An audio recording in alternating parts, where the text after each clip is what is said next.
എന്താ പറയാനുണ്ടെന്ന് പറഞ്ഞേ? ദേവികയുടെ ഒരു ഹെൽപ്പ് വേണമായിരുന്നു.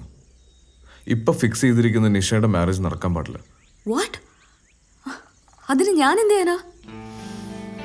ഇയാൾ വിചാരിച്ച നിഷയൊന്ന് പുറത്തെത്തിച്ച് തരാൻ പറ്റില്ലേ? ബാക്കി ഞങ്ങൾ നോക്കിക്കൊള്ളാം. ഇങ്ങനെ ഒരു ഹെൽപ്പ് ചെയ്യാൻ എന്നെ കൊണ്ട് പറ്റില്ല.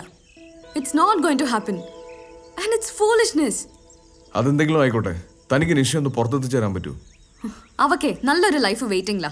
ഞാനായിട്ട് അത് നശിപ്പിക്കാൻ കൂട്ടു നിൽക്കില്ല. ഇതിനായിരുന്നെങ്കിൽ ഇങ്ങനെ ഒരു മീറ്റിംഗിന്റെ ആവശ്യം പോലും ഇല്ലായിരുന്നു. വെറുതെ മനുഷ്യനും മെനക്കെടുത്താൻ വേണ്ടി.